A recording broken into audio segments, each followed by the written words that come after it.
we proudly present Hollywood.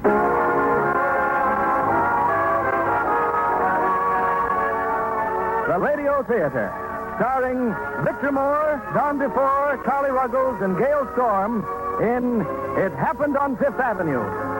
Ladies and gentlemen, your producer, Mr. Wyndham Keeley.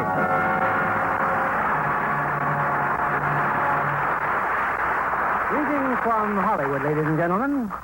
When I was a struggling young actor in New York, there was no greater thrill to me than a ride on the top of an open Fifth Avenue bus.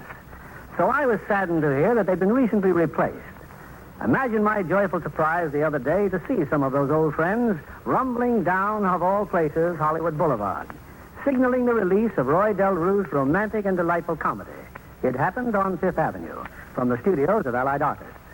We're fortunate in having with us the original all-star cast: Victor Moore, Don Defore, Charlie Ruggles, and Gale Storm.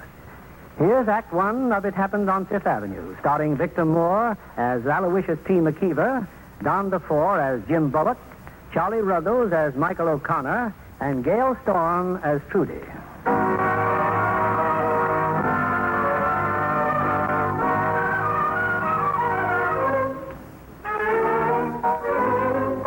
The Michael J. O'Connor Mansion on Upper Fifth Avenue is one of the showplaces of New York City.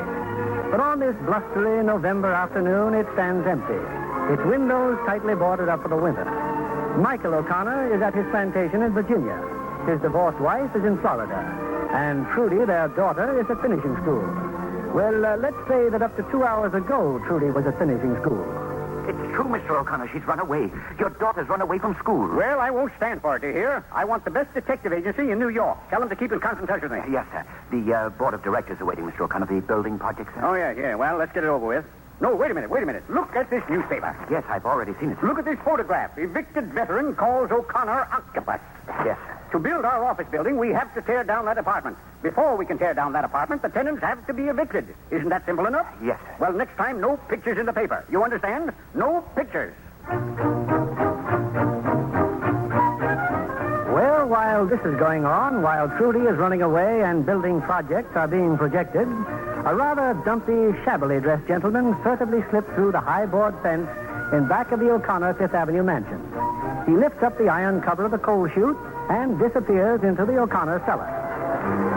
1 hour later, resplendent in high silk hat, striped trousers, and walking stick, he's strolling leisurely in an adjacent park. Oh, what a wonderful feeling. I've never thought...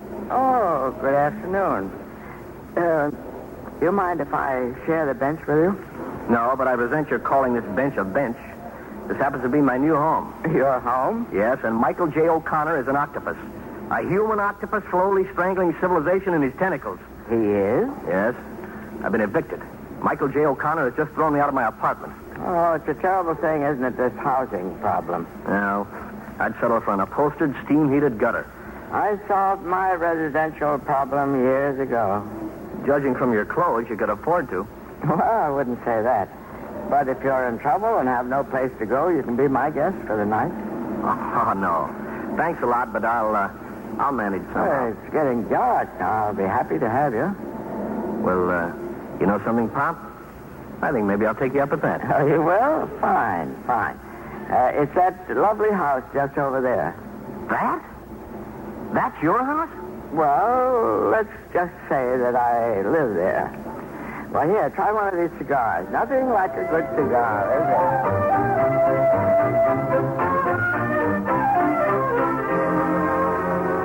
Oh, here you are, my boy. Well, how do you like your room? Giving me a place to sleep, huh? Passing out cigars, huh? Well, you snake in the grass, I could break your... I was afraid you'd... Now, look, when you brought me through that fence, I didn't say anything, did I? I figured you were eccentric. Okay. Or when we came through the servants' entrance, I Yeah, didn't but even... I explained the house is boarded up. We had Shut to... up, you. Just tell me what it says here. On the silver loving cup. Go on, read it. It says, winner, Newport Yacht Races, Michael J. O'Connor. The great Michael J. O'Connor in person. Well, listen, moneybags. Are you so wrapped up in yacht races you've forgotten there's a human race? My boy, much to my regret, you forced me to divulge a secret. I am not Mr. O'Connor. My name is McKeever. Aloysius T. McKeever.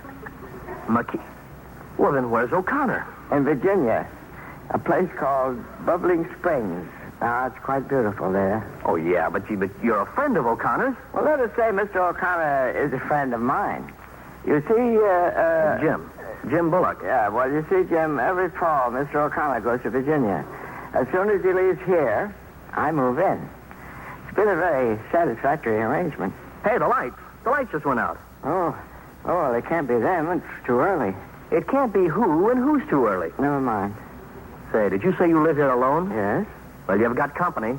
Somebody's coming up the stairs. It's a girl. Oh, I don't understand this at all. I suggest we hide in here. Hide? Yes, Hey, look, I don't get this. I'll explain, but later. Gotta hurry, Trudy. Just grab your things and get out of the house. Oh, my mink coat. It's got pretty good taste, haven't it? Come on, sister, shed that mink. Who are you? Me? I'm a fur trapper. Come on, give. Get your hands off me. I'd surrender the coat if I were you, young woman. And just what are you two... You get out of here before I call the police. Police? Oh, well, go ahead. There's the phone. Call the police. You bet I will. Just a moment, please. I better take that telephone. Hey, where are you going with it? Just out in the hall. Jim, I think you'd better come with me. Your excuses, miss? Well? What'd you grab that phone for? Jim, I'm afraid we're in no position to let her call the police. Why not? Because the young lady, no matter who she is, has as much right here as we have. Oh, now look, I don't get this. You're a guest of O'Connor's, aren't you? Well, yes, except Mr. O'Connor doesn't know about her. You see, I've never even laid eyes on him. You mean you live here without permission? Uh-huh. But how do you get away with it? Oh, it's not difficult. He never comes back until March 15th. I leave on March 13th. It works out very well that way. Why, you old possum. Oh, I never do any harm. As a matter of fact, I do a lot of good. I dust off the furniture and wind up the clocks. Then you take these clothes I'm wearing. If it weren't for me, they'd be in the closet gathering moss. I take a different suit out every day for a nice airing. But that girl in there, what are we going to do about her? Well, you just leave it to me, Jim. Come on. Young woman, we've decided... Please, you won't call the police. Oh, I know I shouldn't have broken in here, but I'm applying for a job tomorrow. Oh, sure. It's true. Here. Look, here's the ad. Girl wanted to sell sheet music. Apply Times Square Melody Shop. Oh, sure. You got to wear a mink coat to work in a music shop. Young lady, don't you know there's a law against breaking into people's houses? Yes, I do. What's your name? Smith. Trudy Smith. Where do you live, Miss Smith? In Dubuque with my 13 brothers and sisters. 14 children? My. Neighbors must call your house a star club. Are you sure you... Hey, the lights again. Oh, dear. Well, that's the Gates Patrol. They watch the house. Out of sight now, quick. Here we go again. What's going on here? Oh, I can't explain now, Miss Smith. We'll hide in the icebox. Now, you just follow me. Cold in here. I'm freezing. And it takes them about 10 minutes to look around. Here, put on my jacket. Oh, but I... Come on, put it on. Thank you. Now, get as close to me as you can. There. How's that? That's much better, thank you. Hey, we should do this more often. Oh, we will. We will. You really should see this icebox with the lights on. It's as big as a barn and just loaded down with wonderful things to eat. Now, look, Pop, exactly what goes on here. The Gates Patrol. They just stopped to see if everything's all right. They were a little early tonight. But the blackout. Oh, I'm really quite proud of that. I've arranged a gadget that connects the front door with the main electricity switch. Whenever the front door opens, all the lights go out. But why do we have to hide in the icebox? Well, you may as well know, Trudy, I'm an interloper here, the same as you are. You mean you go through this every night? Oh, you get used to it. In fact, it's kind of fun after a while. Well, we can go out now. They're gone. Now, if you'll wait here a second, I'll throw the switch back on. There we are. Oh, don't worry. They can't see the lights from the street. All the windows are boarded up. Well, let's defrost. Now, about you, Trudy. I guess we won't call the police after all. Oh, how can I thank you, Mr. McKeever. Aloysius T. McKeever. And this is Jim Bullock. Let me give you a tip, Miss Smith. New York is no place for a kid without friends. Yes, you better go straight back home. Oh, please, I just can't go back. My father's a terrible drunkard. He's lazy and he beats us All 14 of you? every night. Your old man's not lazy. Well, I wouldn't want any girl to go home to a brute like that. I suppose you can stay here. Oh, thank you. Just for the night, mind you. Oh. You can sleep in the room where we found you. Be sure to make your bed in the morning. And don't touch anything. I won't. Good night, Trudy. Good night. Good night, Jim. Huh? Oh, good night.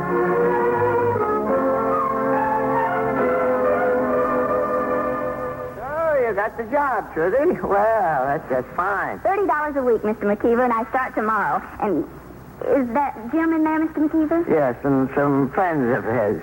Oh, I'm being placed in a very awkward position, Trudy. Why? What's the matter? Well, come in. Maybe you can settle this. Well, I'm sure glad you got the job, Trudy. Oh, I'd like to have you meet my friends here. Trudy Smith, Whitey Johnson, and Hank Anderson. Hiya, Trudy. Whitey and Hank were my buddies in the war. Oh, it's Mrs. Anderson and Mrs. Johnson. Hello.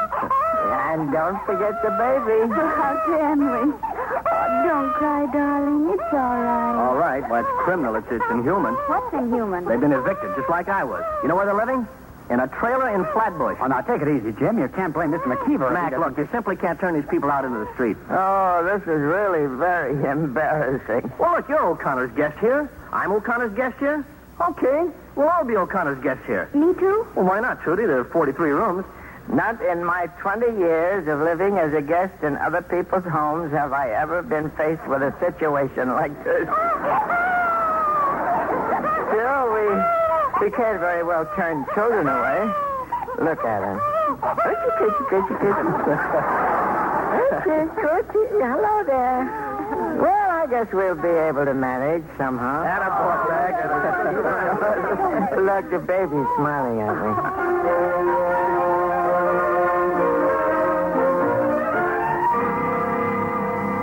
Oh, come in, Mac. Sit down and join us. Talking business, boys? Sort of, Mr. McKeever. Where are the girls? They're doing the dinner dishes. Rather nice having them around, isn't it? It's rather nice to have a place to be around dinner. Tut. Well, it's like I was saying, Jim. While we were in the Army, we heard all about those $150 a week jobs. What happened to them? Some guys seem to get by without anything, without experience, even without money. How do you do it, Mr. McKeever? Well, I believe that people who require money should work for it. As for myself, I gave up working years ago. I never could make enough to satisfy my lavish taste. So I let other people work for it, and I enjoy it. Oh, have a few of Mr. O'Connor's cigars. Thanks. But suppose you had a wife and a kid. Suppose you had to make dough. My boy, making money is simply a matter of analysis. Analyze what people want most and give it to them. What do you want most? A better job. And a place to live. Exactly. You'll find plenty of vacancies if you boys will just use your heads. That came out a little different from the way I meant it. Excuse me. Well, where are all those vacancies? Army barracks. Vacant army barracks. Army barracks? Why, sure. Sure, it's made to order. I can redesign them. A few plumbing changes, a closet space, landscaping. Hey, wait a minute. Where do we get the dough? The dough? Why, well, we get the dough from the same place we get the labor. 200 or 300 ex-G.Is, just like us. All chipping in. And we'd all be partners. Gentlemen, your problem of capital is secondary. The first thing to consider is which camp to reconvert. Now, do any of you know Camp Kilson? Whitey and I were inducted there. Well, Kilson would be great, but how do we find out if it's up for sale? Well, it's for sale, all right. I read it in the newspaper. But you'll have to go down to Washington and get all the details. Well, my wife knows all the ropes down there. She and I could go. What about your baby? Oh, yeah, that's right. What are you worried about? Trudy and Marge can take care of the baby. Yeah, and I personally will mix its drinks. I mean, supervise its formula. Well, come on, let's tell the girls.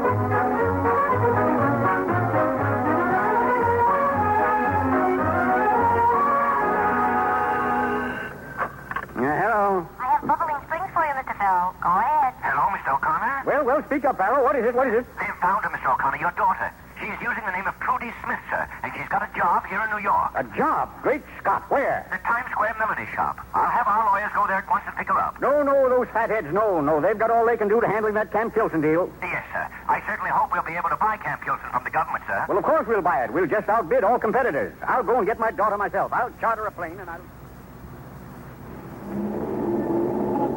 Well, good night, Mr. Slipman. I'll see you Monday. I wouldn't be so sure of that, Trudy. Father. Trudy, why did you do it, dear? Why did you run away? If you don't know, Dad, I'm sure I'll never be able to explain. Well, get in the car. Yes, Father. Drive us to my offices, Henry. Yes, sir.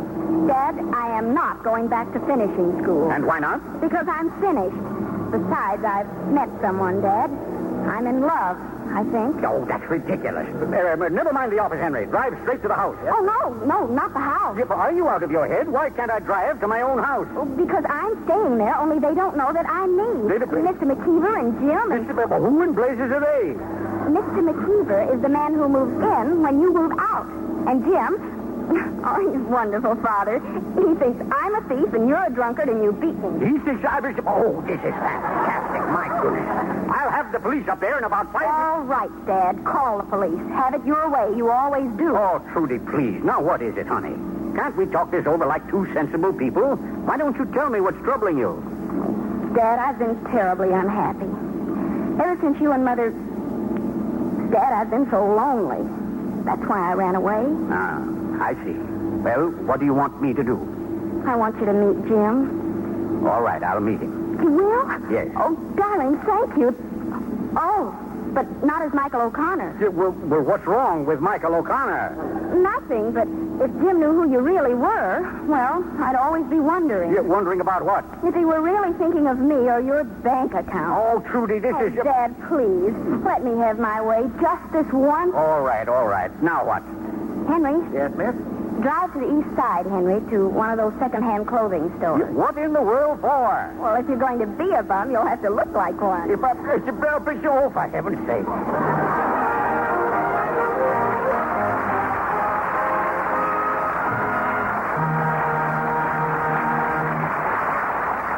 In a moment, we'll bring you the second act of It Happened on Fifth Avenue, starring Victor Moore, Don Defore, Charlie Ruggles, and Gale Storm. They say that opportunity knocks but once. Perhaps, under certain circumstances, but not where your education is concerned. For you men and women on active duty with the United States Armed Forces have the opportunity to continue your education while serving your country. The United States Armed Forces Institute has been knocking on the door of servicemen for over 20 years. In that time, USAFI has proved conclusively that service personnel who use their off-duty time constructively are more proficient in their military jobs. Ask your education officer about a USAFI course. Here's William Keeley at the microphone. Act 2 of It Happened on Fifth Avenue, starring Victor Moore as McKeever, Don Defore as Jim, Charlie Ruggles as O'Connor, and Gale Storm as Trudy.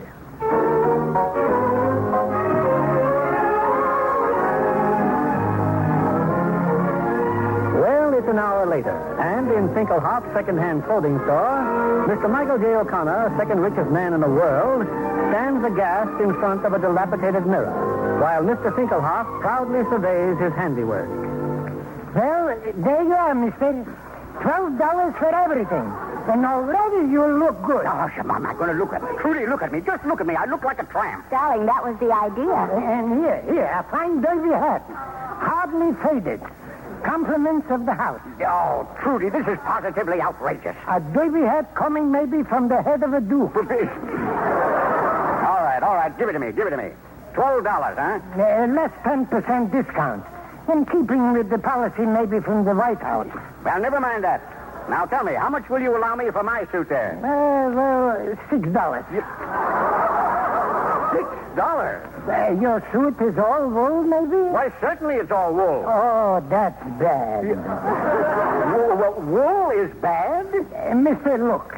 When the Morts are hearing I got here an all-wool suit, one Mort tells another. They're coming for a banquet. They're bringing their friends. Pretty soon I got here a Mort convention. A spray gun I gotta buy. DPT I gotta buy. All night long I'm staying and spraying. I'm not coming home. My wife is getting mad.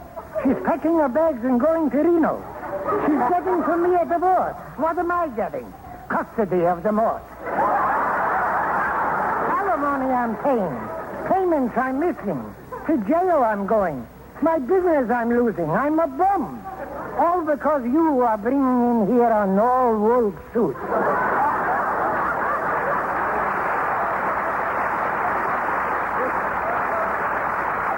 Trudy, for heaven's sake, let's get out of here.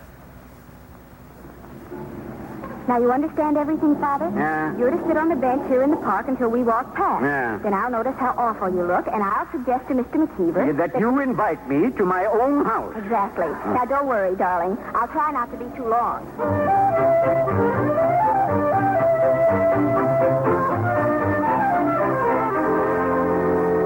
You see, Dad? I told you Mr. McKeever would invite you to live with us. Everything's working out fine. Now... how did you like Jim? Well, I haven't made up my mind yet. I'm going up to my room. Oh, no, Dad. Mr. McKeever told you to wait here in the hall. He'll tell you where you can sleep later. Well, whose house is this?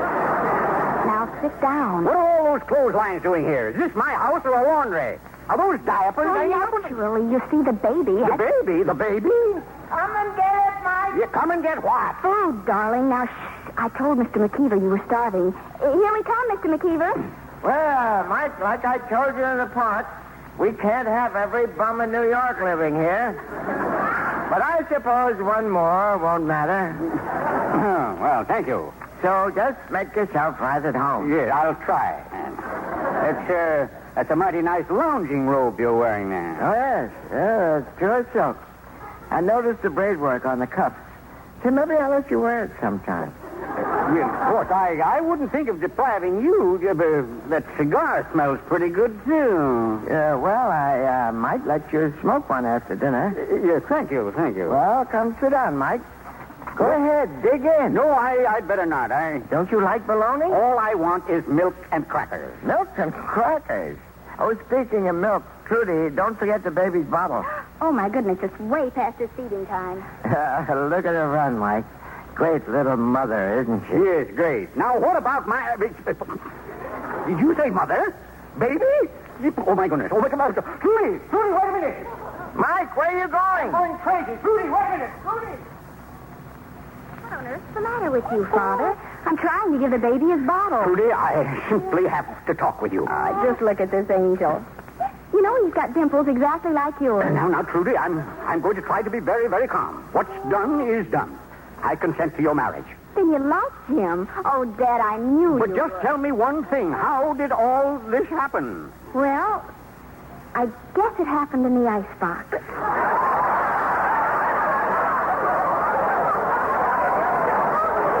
In the icebox? We were hiding there from the gates patrol. It was cold, and Jim put his arm around me. Mr. McKeever was there, too. McKeever? He wanted to send me away afterwards, but later he said I could stay. He's really very nice. Yes, he must be. You'll like Jim better, too, when you get to know him. Yeah, well, I doubt it. But if you're married, well, then you're married, and Dad, we're not married. You're not married? I don't even know if he wants to marry If me. he wants to... Oh, my goodness. What kind of a man is he? I'll kill him. I'll fill him with my bare hands. Well, hello. Well, come in, Alice. Meet Mike. Well, how do you do? And just who do you think you are? How do you do? What's the matter with him? I wish I knew. You wish you... Please calm down, Mike. Well, Alice, how was Washington? Oh, a madhouse. How did you enjoy playing nursemaid? Oh, hello, darling. Did you get lonesome from Mom? Oh, Alice, he's wonderful. I only wish he were mine. You... wait a minute. Well? Whose baby is this? Is this your baby, young woman? Well, my husband has a half interest. You... pretty little thing, isn't he?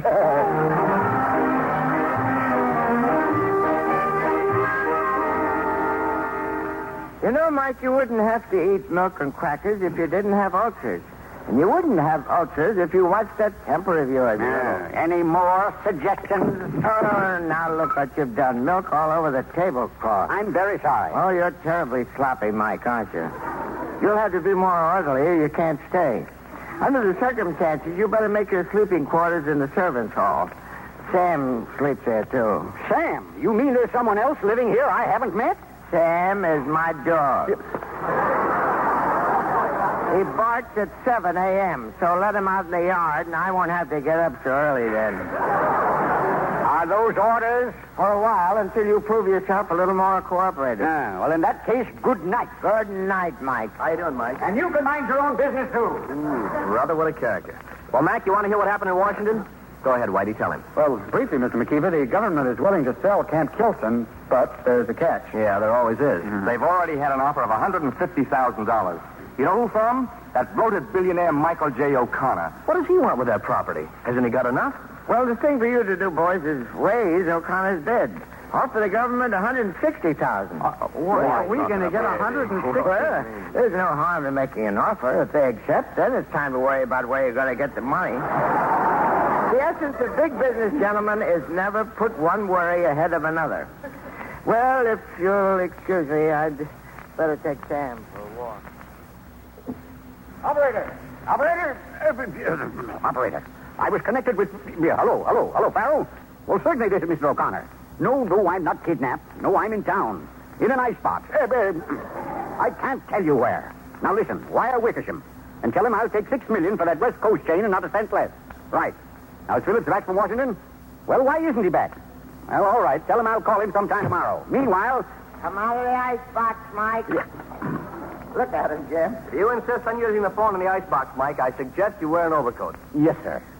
We know it's a great temptation, but you must simply learn to control it. Control what? Oh, this playing at being a millionaire. We heard you. Just because you're living in a millionaire's house, don't let it get you. Maybe I am a millionaire. Oh, all right, Mike. You're a millionaire. And since you decided not to go to bed, you've got 1,000,000 dishes to wash. Come on, this way, Mike.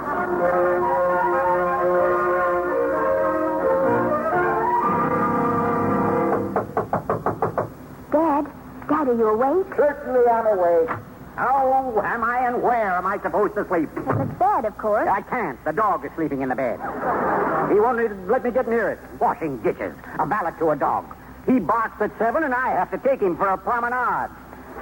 And as for that Mr. McBeetle who smokes my cigars and wears my best clothes and drinks my brandy, he's leaving this house in the morning. But, Dad, you promised... They'll all be out in 24 hours or I'll have them locked up for vagrancy and trespassing. Oh, Dad... You heard me. 24 hours. Yes, a straight telegram, please. To Mrs. Mary O'Connor, Royal Palms Hotel, Palm Beach, Florida. Dear Mother, please fly New York at once. We'll contact you at Waldorf Towers. Terribly urgent. Love, Trudy. And that's the whole story, Mother. Well, I wouldn't have sent for you, but I just didn't know what to do. Well, darling, I haven't seen your father in 4 years. But I think I know just how to cope with this situation. How? Your household will just have to make room for one more guest. Mother, you? Why not? And don't worry, Trudy. I won't give anything away. Oh, Mother, you're an angel.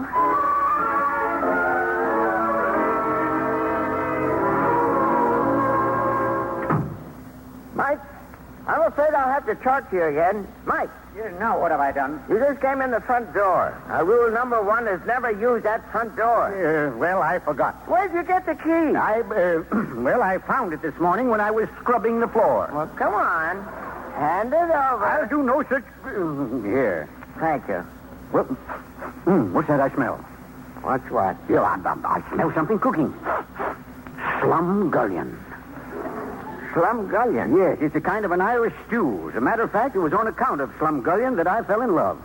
It must be quite a dish. Yes, she certainly was. My wife made the finest slumgullion in New York. By George, that is slumgullion. Yeah, it could be. We've got a cook now.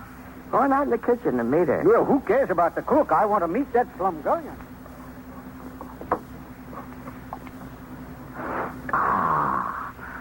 Slumgullion. Taste familiar? Mary. Hello, Michael. Well.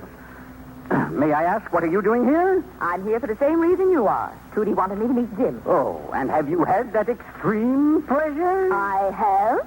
And I found him to be everything Trudy said he was. Oh, indeed. You've taken on a little weight, haven't you? In the wrong places, I might add. It seems closed. And you're no Van Johnson yourself. I can remember when you had only 2 tins. Well, let me tell you, stop shushing me. We're going to dispose of this nonsense once and for all. Imagine our 18-year-old child wanting to marry this... You married me when I was 17. And look what happened to us. Mary, I resent your being here, and Trudy belongs in school, and that's where she's going. Oh, Trudy is in love. And she wants to win Jim the hard way, not with your money. Instead of admiring her for it, you're fighting her. Just as you've always battled anyone who wouldn't bend to your stubbornness. You just haven't the courage to see this through. Oh, I haven't. That's what I said. I can stick this out just as long as you can. Longer, do you hear? Longer. This I'll have to see. And get away from that slum guardian before I pour it down your neck.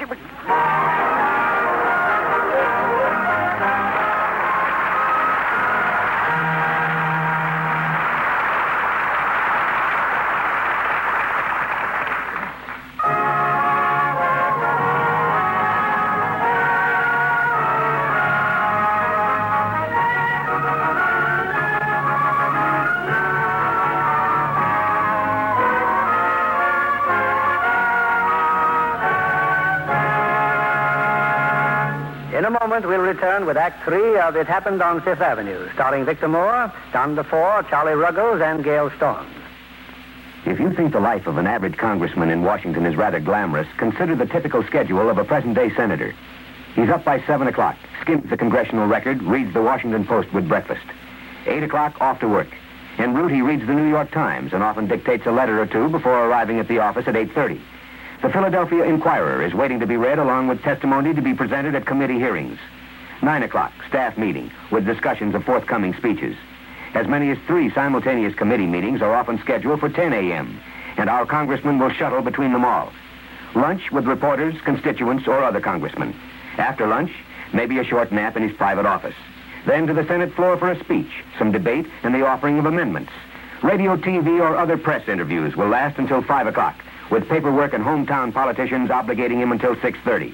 After an embassy dinner, there may be nothing more to do until it all begins anew tomorrow. Back now to your producer, William Keeley.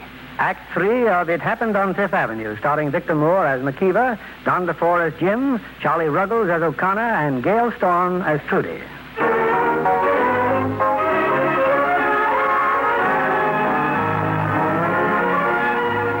Well, with Trudy's mother joining Mr. McKeever's household, it appears that the entire O'Connor family is once again residing in the O'Connor mansion. Now in the kitchen, Trudy stands helplessly by as her parents exchange a few affectionate remarks. I'll give you just 3 days, Mary O'Connor. 3 days over these pots and pans, and you'll be slinking back to Palm Beach so fast. Now I'll tell you a thing or two. You might as well realize right now that this house isn't big enough for the both of us. All right. When are you leaving? Hey, what goes on here? Oh, they've been having a little argument, Jim, but it's all over. Well, look, take it easy, Mike. You know good cooks are hard to find. Anything you want me to do, Mary? Yes, he can peel these potatoes. Oh, before I peel potatoes, I'll... You're what? I'll get a chair and sit down. Well, that's better. Well, Trudy, it's happened. Great news. Well, tell me what? Well, Whitey and Hank got over 200 of the boys together, and they're all raring to go. We're putting up an average of $500 apiece. Jim, you'll be able to buy the property. And I just called on the Wheeler Construction Company. They may even put up the rest of the money we need. I'm going to see him again on Friday. And if we have any luck... Hello, Farrell? Yeah, it's me. Listen, do we still own Wheeler Construction? Good. Now, a fella named Jim Bullock is seeing Wheeler on Friday. He has some half-baked idea about model houses or something. He's to get routine number 6, you understand? Well, make sure Wheeler understands. Now, how are we doing on that Camp Kilson deal? Well, why don't you know who's bidding against us? All right. But I want that property. Oh, and if you need cash, transfer a couple of million from Chicago. Oh, Mike? Yeah, I'll call you later. I caught you again, Mike. Playing millionaire in the icebox. Well, I'm sorry, Mr. McKeever. I just can't seem to break the habit. I know you have millions and millions of dollars hanging in the balance.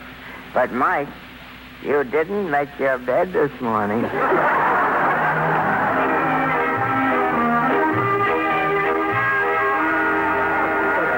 Wonderful. Without a doubt, Mary, the best hamburgers I've ever eaten. You suppose I could have a little more, Mac? Well, pass your plate, Mike. What about your milk and cracker diet? Well, my stomach feels a lot better. Well, that proves what I've always believed. When a man's happy, he could eat nails. You know, I wonder if the O'Connors were as happy in this house as we are. Well, from what I hear, they're the snarled uppest people in the world. Oh, well, what makes you say that? Well, take Mr. O'Connor. They tell me he's one of the worst-tempered tyrants in the United States. Well. I understand Mrs. O'Connor is no bargain either. Spends most of her time trying not to admit she's middle-aged. Suppose we talk about something else, Well, Mike, you had enough to eat? Oh, yes, I feel fine. Good, then there'll be no excuses. Excuses? Yeah, for going to work. You see, when I lived here alone, what I ate from Mr. O'Connor's larder was never missed. But now, well, we've got to start feeding ourselves. I figure you and I can get jobs shoveling snow. Are you serious? Now, let me tell you something. Neither you nor any other man is going to make me do manual labor, and that's final. There's a shovel in the garage, Mike. I'll get it. Oh. Well, I must admit, Mike, for a man who wasn't going to do manual labor, you're doing fine. Where have you been? Oh, I've been working hard. I've been lining up another job for you. The parking lot across the street. Yeah, now listen, you. And now I'd like to do something else for you. I should help. I know what. I'll see if I can find you a bigger shovel.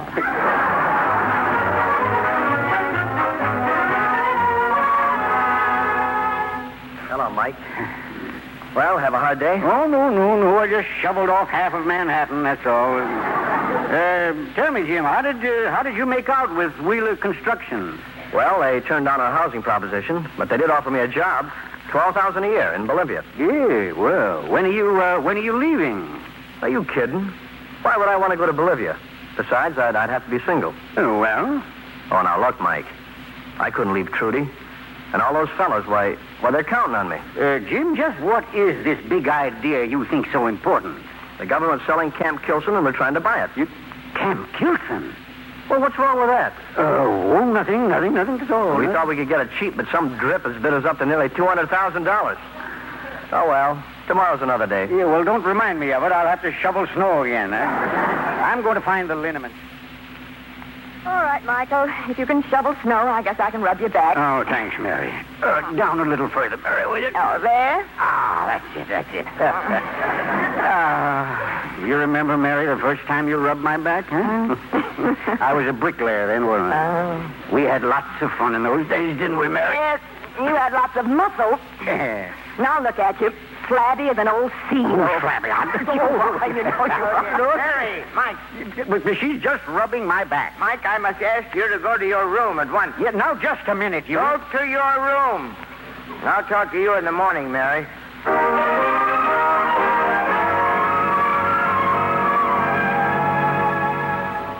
Good morning, Mr. McKeever. Good morning, Mary.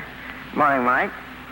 I hope you don't think I was being a bit stuffy about last night, only you must remember there are young people in the house. Oh, Mary was merely rubbing my back. Well, not that I'm opposed to a man and woman falling in love, but... Falling in love?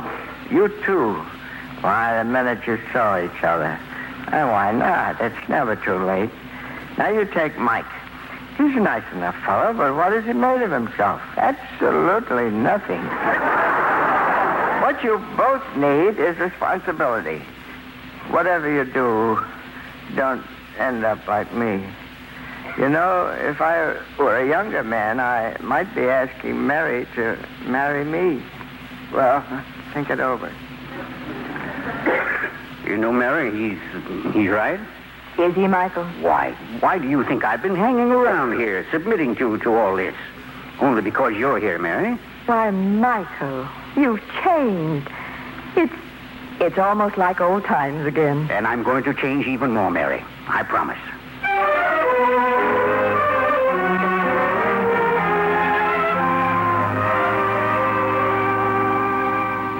Good evening, Michael. Have another hard day shoveling snow? Oh, Mary, my back is broken. So are the hearts of 200 families. Huh? Yeah, what are you talking about? What I read in the evening paper. Michael J. O'Connor adds Camp Kilson to Empire. You knew Jim and his friends were trying to get that property, didn't you? No, well, yes, I did. But not until it was too late. It's still not too late. What a nice Christmas present Camp Kilson would be for Jim and Trudy and the rest. Oh, Mary, that idea of theirs, it's nonsensical. It'll make an awful lot of people happy. You never could understand that business and sentiment... Oh, look, Mary, let's not even talk about it. Is Trudy home yet? She's out with Jim. What, again? He has a lot to talk over with her. Not that you're interested. Oh, now, Mary, I was wrong, Michael. You haven't changed, and you never will. Never.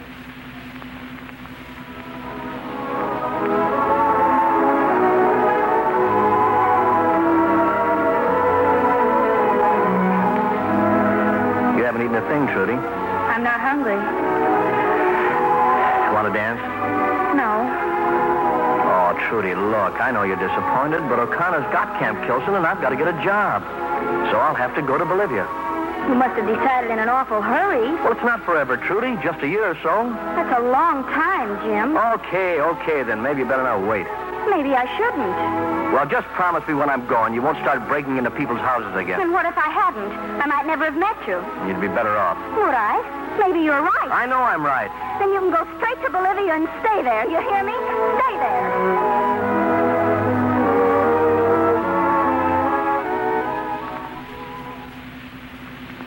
He's going to Bolivia, Mother. He's taking that job. Well, maybe it's all for the best, Trudy. Yes, of course it is. Trudy, did you say Wheeler Construction Company? Yes, And they want only single men? that's what Jim says. Well, that's strange. In fact, it's ridiculous. I just remembered. Your father owns that company. Dad. Well, all right. We'll forget about Bolivia. Michael, you ought to be ashamed of yourself. I'm leaving here tomorrow. Trudy will be going with me. You'll have this whole house to yourself again. Mary. I hope you'll be very happy.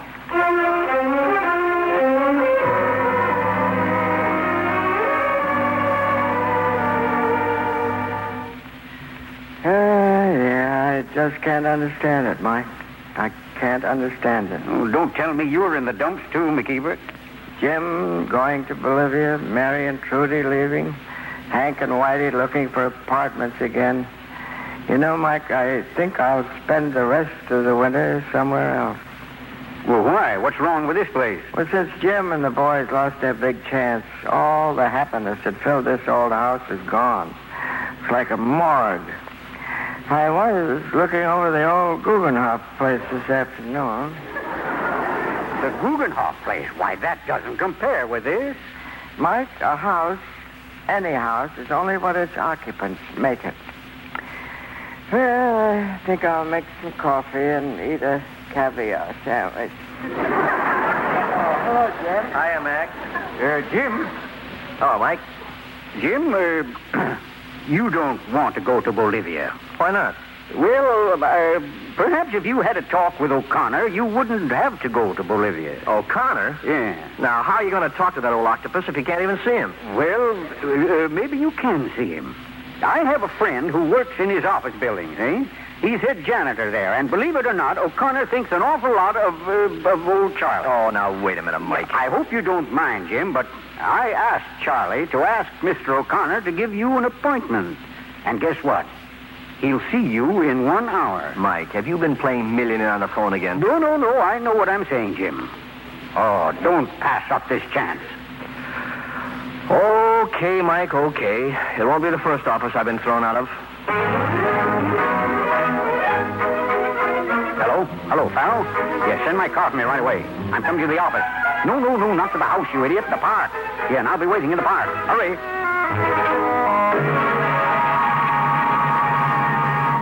Good afternoon, sir. Good afternoon. I know this is a silly question, but may I see Mr. Octopus? I mean, Mr. O'Connor. My name's Mr. Bullock. Oh, yes, Mr. Bullock. Mr. O'Connor's expecting you. His office is straight ahead. Take another wire to Anderson. I thought I told you to transfer that cash to our Paris account. Can't I leave for 5 minutes without things going haywire? Send $2 million immediately. Mike, what in the name of... Sit down, Jim. I'm using the dictaphone. Have lawyers phone San Francisco immediately. If those lumber contracts aren't signed tomorrow, the deal is off. Mike, are you nuts? Stop playing millionaire. Get away from O'Connor's desk. Send a cable to London. Canadian Holdings for sale. Price is still $12 million. So long, Mike. I'm going to get a doctor. Sorry. I beg your pardon, sir. Here are the Camp Kilson papers, Mr. O'Connor. If you need me, I'll be in the outer office, sir. Did he say O'Connor? Oh, why not? That's my name. But he... Here, now, don't start popping questions. I haven't time. Jim, I'm transferring Camp Kilson to you and Hank and Whitey. Here are the papers. But there's one thing you must do for me. Right. Not one word of this must ever reach McKeever. As far as he's concerned, I'm still just a panhandler. Is that clear? I think so. Yeah, you were right, Farrell. Bring in the water. He's fainted.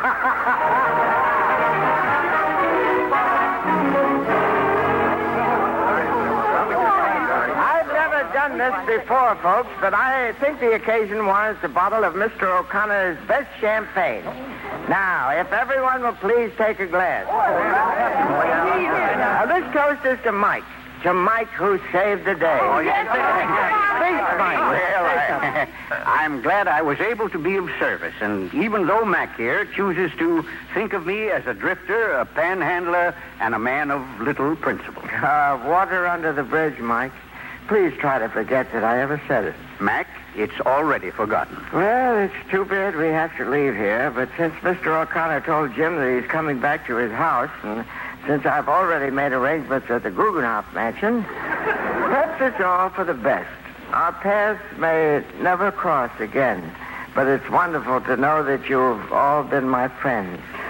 For to be without friends is a very serious form of poverty. Mac, look, Trudy and I are going to be married, and I thought Oh, that's fine. That's just fine. A double wedding, Mac. Mike and I are getting married, too. And what Jim means is that we're going to have plenty of room and you could stay with us. Oh, but Mike and I were hoping you'd come with us. Well, how about it, Mac? Well, thanks. Thanks to all of you, but you have your own lives to lead, and well, it's a little too late for me to change. Besides, I may decide to go down to Virginia. There's a lovely house in Bubbling Springs. It's Mr. O'Connor's place. When he comes back here, I usually go down there. Well, I'll see you all in the morning. I better take a walk with Sam.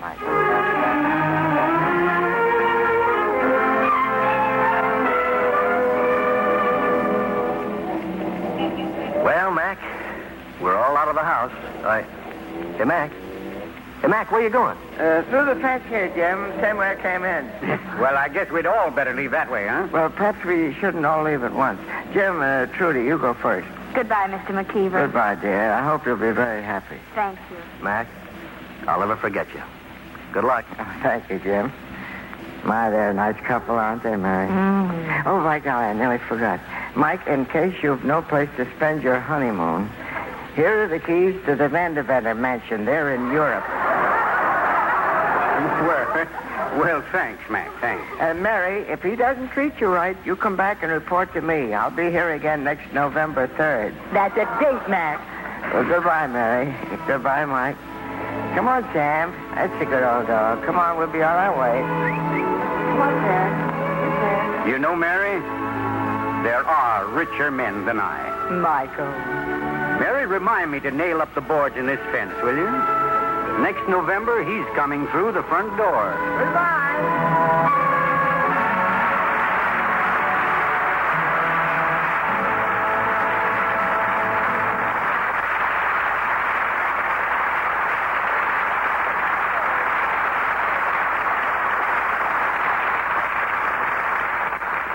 We leave Aloysius T. McKeever to solve the housing shortage in his own inimitable way and turn our attention to tonight's stars as they are in real life. Victor Moore, Don Defore, Charlie Ruggles, and Gale Storm. You know, I didn't see you four at the premiere. Oh, we were there, Bill, but we may have been a little late. You see, Bill, we all rode to the premiere in one of those displaced Fifth Avenue buses that you mentioned earlier. And something went wrong? Well, the way it was coughing and wheezing, I think the climate must have got it. Besides, you could tell it wasn't used to California traffic. How so, Gale? It stopped for pedestrians. And then when it saw a sign pointing to Riverside Drive, it turned around and went looking for Grand Saloon. But we finally figured out what was the matter. We were on the upper deck. And? No driver up there. Good night. Good night, and thanks to another four-star hit.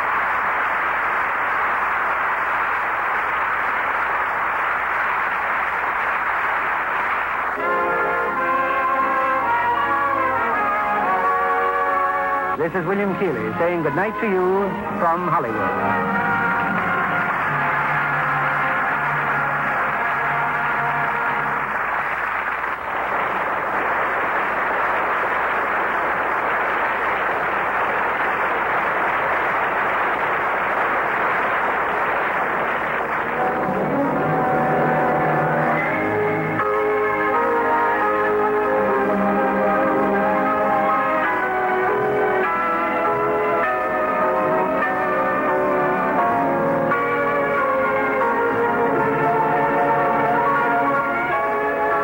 This is the American Forces Radio and Television Service.